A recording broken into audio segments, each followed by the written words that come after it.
આજ વેળા રે જોઈ લે મોમાય આવજે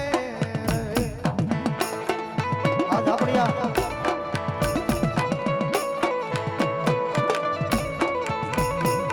હું ઘરે જોઈ લે મોમાય ઓણજે